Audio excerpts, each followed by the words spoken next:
नमस्कार, स्वागत है आपका बड़ी खबर में। आपके साथ मैं हूं अंजलि भंडारी और चलिए रुक करेंगे बड़ी खबरों की ओर फटाफट अंदाज में। पीएम नरेंद्र मोदी ने रेडियो कार्यक्रम मन की बात के जरिए देशवासियों को संबोधित किया। बता दें आपको कि नए साल में ये पीएम के कार्यक्रम का पहला एपिसोड है।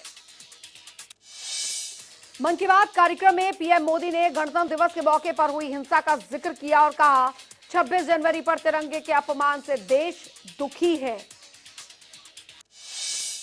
पीएम मोदी ने कहा कि भारत दुनिया का सबसे बड़ा कोरोना वैक्सीनेशन प्रोग्राम चला रहा है। पीएम ने कहा भारत केवल 15 दिनों में 30 लाख से ज्यादा लोगों को टीका लगा चुका है। उधर पीएम मोदी ने देश के युवाओं से खास अपील की है। पीएम ने कहा है कि देश के युवा भारतीय स्वतंत्रता सेनानियों के बारे में किताबें लिखें।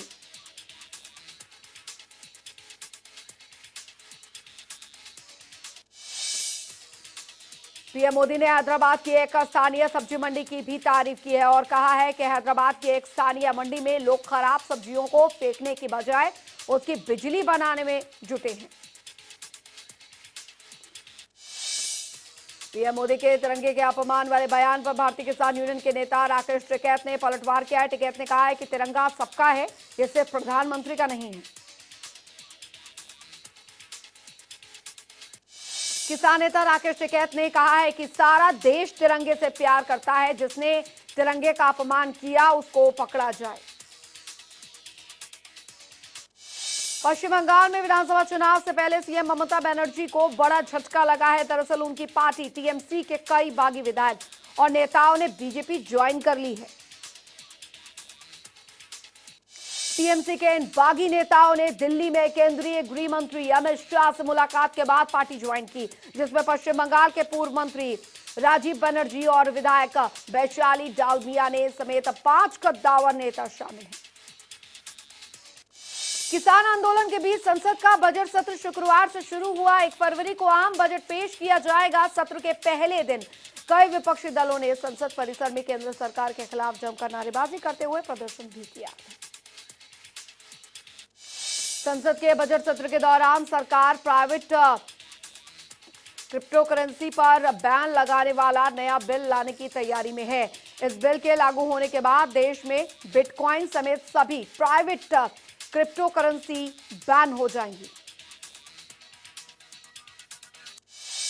कृषि कानून के खिलाफ किसानों का आंदोलन 67वें दिन भी जारी है। किसानों की मांग यही है कि सरकार तीनों कृषि कानूनों को रद्द करे, एमएसपी पर कानून बनाए।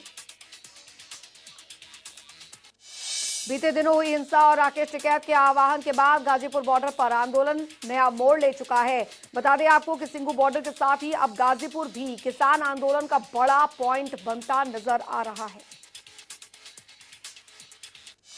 किसान नेता गुरनाम सिंह चडूनी ने सरकार से बातचीत को लेकर कहा कि अगर सरकार ने वार्ता के लिए बुलाया तो हम सभी सरकार से बात करें। टीकरी बॉर्डर पर किसानों का प्रदर्शन लगातार जारी है और इसी बीच कुछ किसानों ने अर्धनग्न होकर सरकार के खिलाफ प्रदर्शन किया। वहीं दूसरी ओर टीकरी बॉर्डर पर प्रशासन ने धरना स्थल पर सफाई के इंतजाम भी बंद कर दिए हैं। इतना ही नहीं, प्रशासन ने मोबाइल टॉयलेट भी हटा दिए हैं, साथ ही पानी के टैंकर आने भी बंद कर दिए हैं।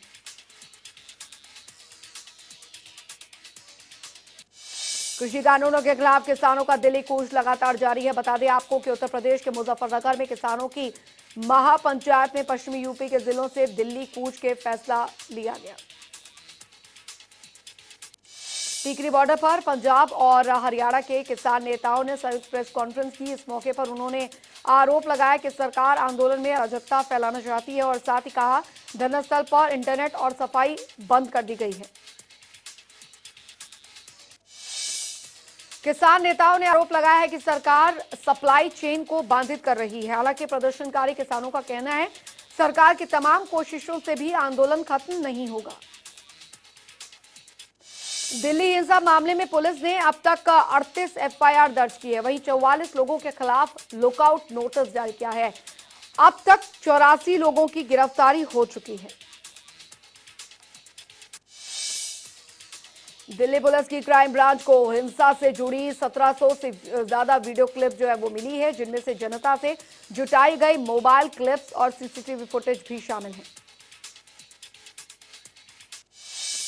बीजेपी इस साल तमिलनाडु में होने वाले विधानसभा चुनाव में एआईएडीएमके के साथ गठबंधन में चुनाव लड़ेगी और इस पर खुद बीजेपी के राष्ट्रीय अध्यक्ष जेपी नड्डा ने मोहर लगाई है।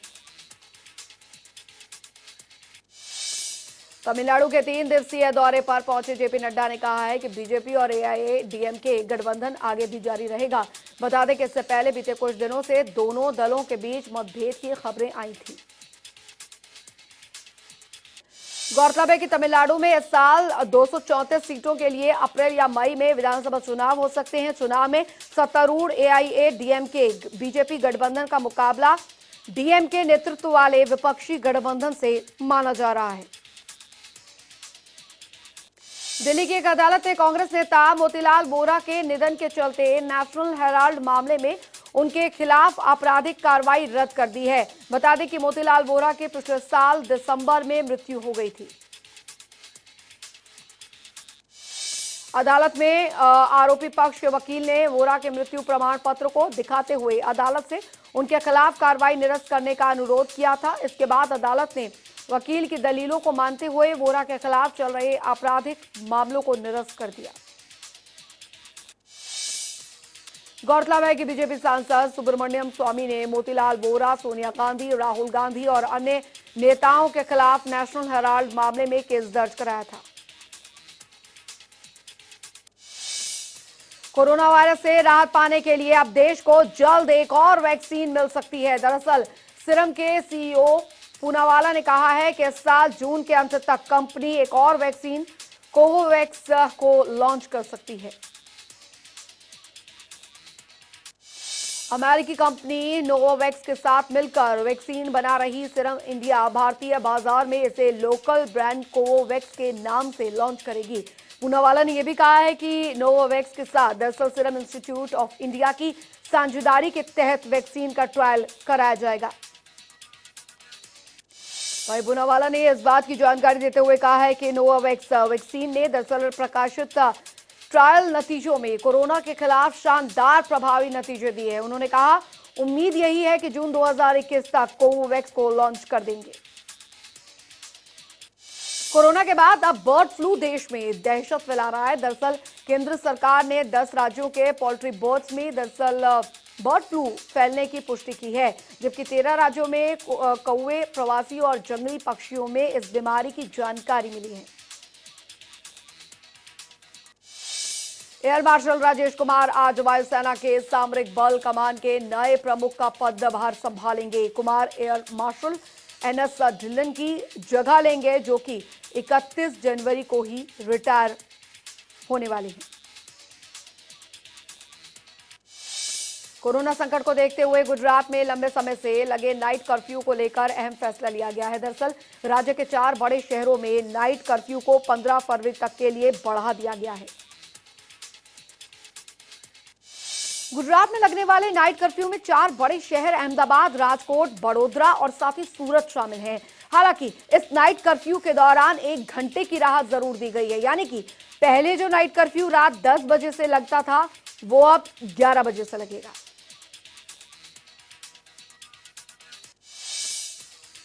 दिल्ली के रामलीला मैदान के पास एक पुरानी 3 मंजिला बिल्डिंग गिर गई है। वहीं हादसे के बाद स्थानीय पुलिस समेत दमकल विभाग के कई अधिकारियों ने मौके पर वो पहुंचे। हालांकि घटना में किसी के हताहत होने की कोई खबर नहीं। उत्तर भारत में 1 फरवरी से सक्रिय हो रहे पश्चिमी विक्षोभ के चलते ठंड से हल्की राहत जरूर मिल सकती है। वहीं आगामी 4 से 5 दिनों में दिल्ली एनसीआर समेत कई इलाकों में हल्की बारिश की संभावनाएं जताई जा रही हैं।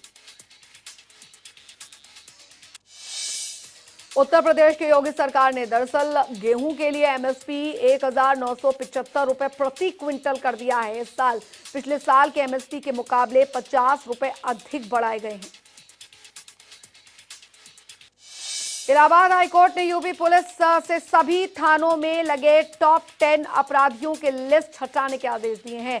हाईकोर्ट ने अपराधियों के लिस्ट हटाने के लिए राज्य के डीजीपी को निर्देश दिए हैं।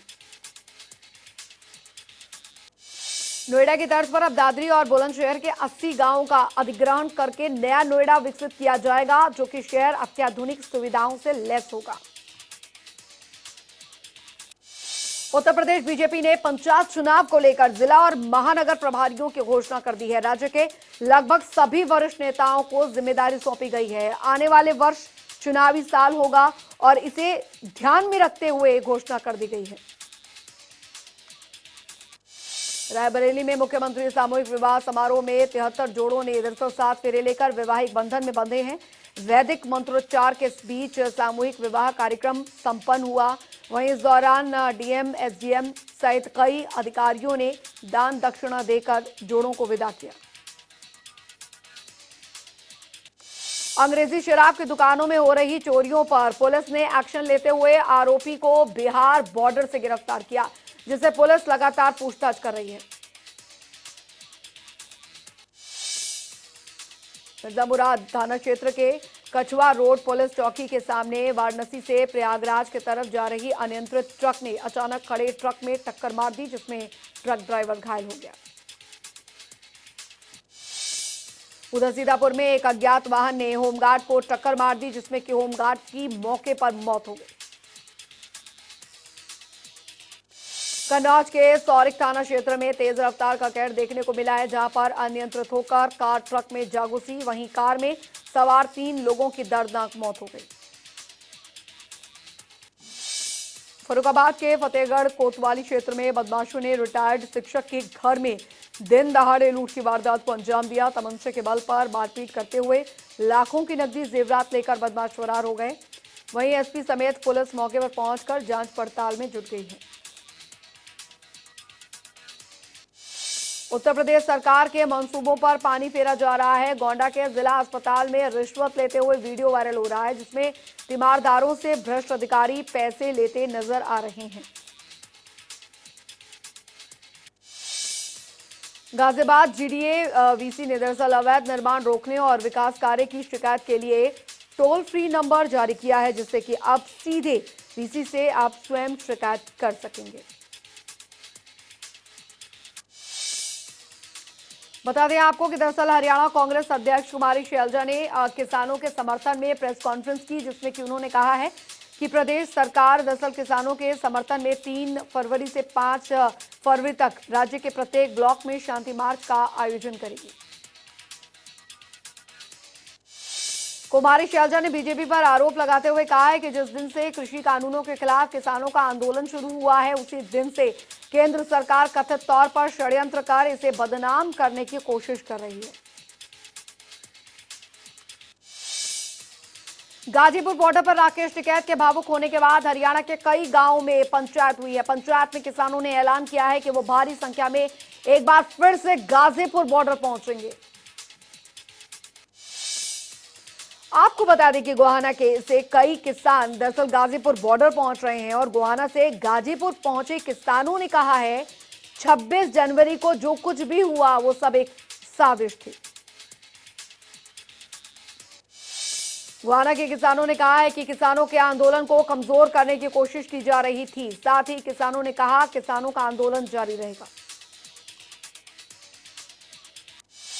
रोहतक के बौर गांव में दरअसल शनिवार को किसान आंदोलन को मजबूत करने के लिए नादल खाप के लोगों की पंचायत हुई, जिसमें सैकड़ों किसान इकट्ठा हुए और इस दौरान किसान आंदोलन को एक बार फिर से मजबूत करने की रणनीति बनाई गई है। इस दौरान नादल खाप के लोगों ने दरअसल फैसला लेते हुए कहा है कि गांव के हर घर में से एक एक आदमी इकट्ठा होकर टिकरी बॉर्डर पर जाकर किसान आंदोलन को मजबूत करेगा।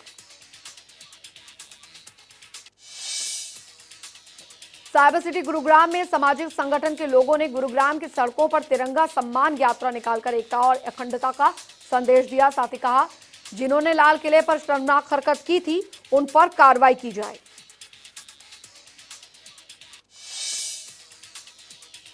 सिंगो बॉर्डर पर शुक्रवार को हुई घटना को लेकर दरअसल किसान नेता सरवन सिंह पंढेर ने प्रेस कॉन्फ्रेंस की और इस मौके पर उन्होंने कहा उपद्रव करने वालों के खिलाफ कोई कार्रवाई नहीं हुई, जबकि किसानों पर भी एफआईआर दर्ज कर दी गई।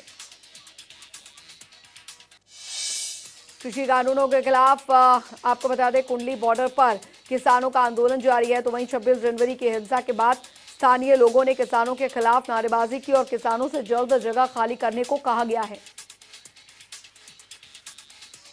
आपको ये भी बता दें कि कुंडली बॉर्डर के स्थानीय लोगों ने पुलिस प्रशासन से मुलाकात कर मामले में कार्रवाई की मांग की है और साथ ही स्थानीय लोगों ने महापंचायत भी बुलाई है। हरियाणा में सोमवार से छठी कक्षा से 8वीं कक्षा तक के स्कूल फिर से खुल रहे हैं। आपको बता दें, प्रशासन की तरफ से सभी निजी और सरकारी स्कूल संचालकों को आदेश दे दिए गए हैं। स्कूल सुबह 10 बजे से दोपहर 1:30 बजे तक चलेंगे। बता दें आपको, भिवानी में स्कूल खोले जाने को लेकर स्कूल प्रशासन ने सभी तैयारियां पूरी कर ली हैं। वहीं सभी बच्चों को मेडिकल प्रमाण पत्र के साथ माता पिता की अनुमति के बाद ही स्कूल में प्रवेश दिया जाएगा। बता दें आपको कि दरअसल एफएमडीए के सीईओ वीएस कुंडू फरीदाबाद पहुंचे, जहां पर उन्होंने जिले के आला अधिकारियों के साथ फरीदाबाद के अगले 20 साल के ट्रांसपोर्टेशन सिस्टम पर गहनता से चर्चा की। वीएस कुंडू ने बताया कि फरीदाबाद में सिटी बस की 22 बसें शुरू हो चुकी हैं। वीएस कुंडू ने कहा है कि फरीदाबाद को जल्द जेवर एयरपोर्ट तक की कनेक्टिविटी की जाएगी और इसके लिए स्पेशल प्लान तैयार किया जा रहा है।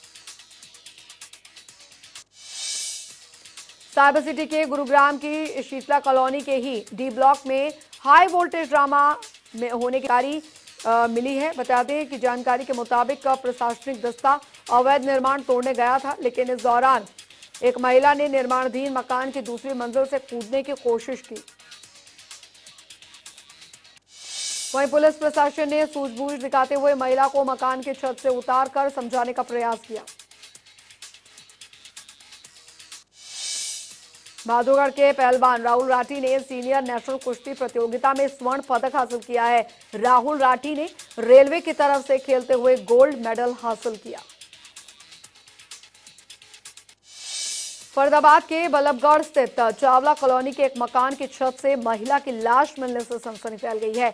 पुलिस के मुताबिक शव करीब 15 से 20 दिन पुराना बताया जा रहा है। फिलहाल पुलिस ने शव को कब्जे में लेकर आगे की कार्रवाई शुरू कर दी है।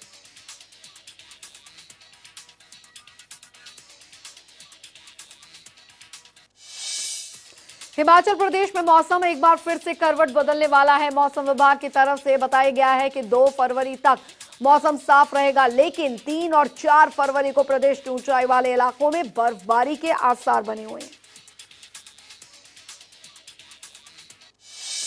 बर्ड फ्लू की रोकथाम के मद्देनजर हिमाचल प्रदेश में दूसरे राज्यों से पोल्ट्री और इससे संबंधित उत्पादों पर रोक जारी रहेगी। प्रदेश सरकार ने इसे 1 सप्ताह के लिए और भी बढ़ा दिया है।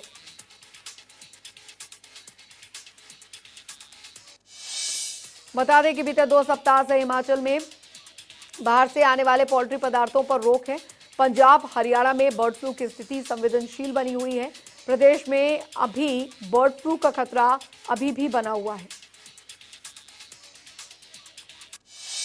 हिमाचल में बहुचर्चित फर्जी डिग्री मामले को लेकर डीजीपी संजय कुंडू ने प्रेस कॉन्फ्रेंस की।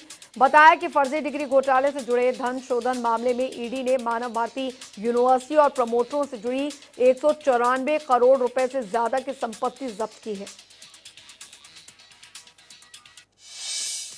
शिमला स्थित तत्तापानी में बिलासपुर की विवाहिता के साथ रेप का मामला सामने आया है।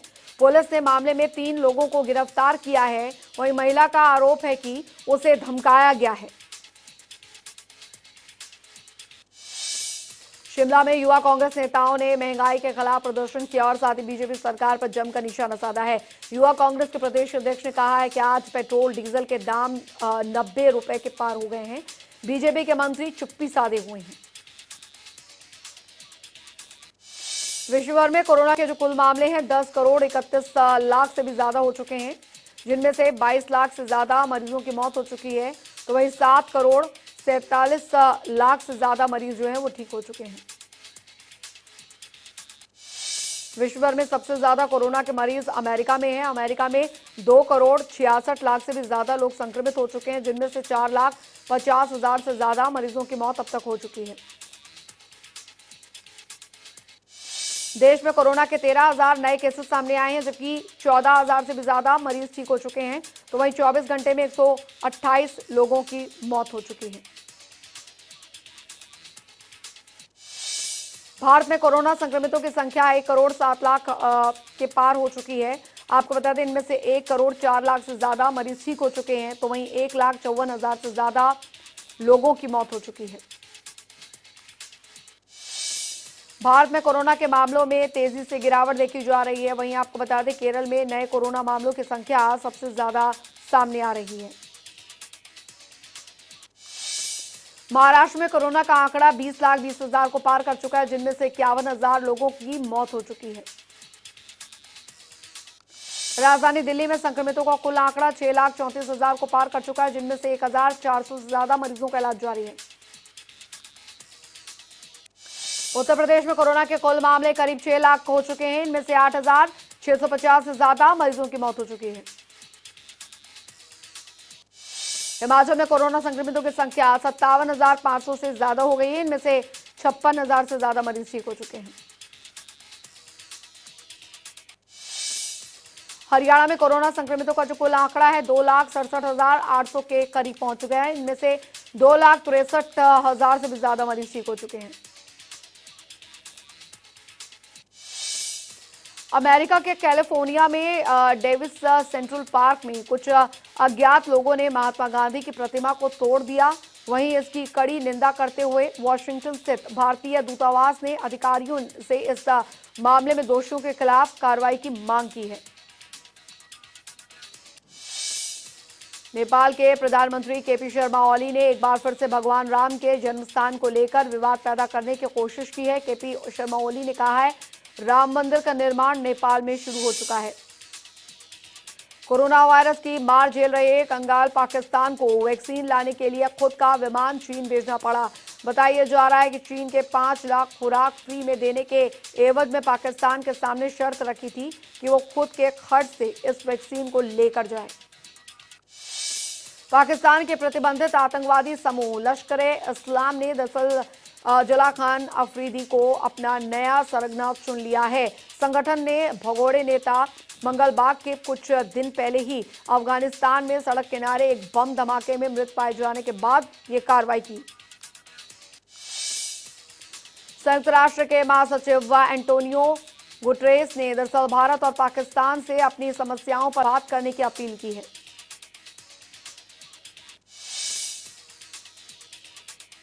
उधर भारतीय क्रिकेट टीम के पूर्व कप्तान और मौजूदा बीसीसीआई अध्यक्ष सौरव गांगुली को अस्पताल से छुट्टी मिल गई है। हालांकि डॉक्टरों के उन्हें अगले कुछ दिनों घर में ही आराम करने की सलाह दी है।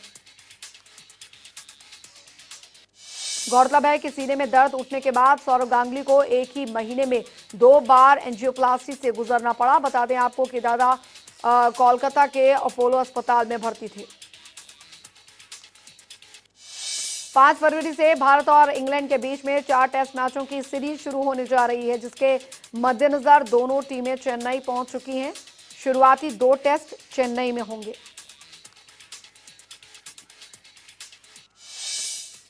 चलिए, इसी के साथ बड़ी खबर में अभी के लिए फिलहाल इतना ही। बने रहिए जनता टीवी के साथ। नमस्कार।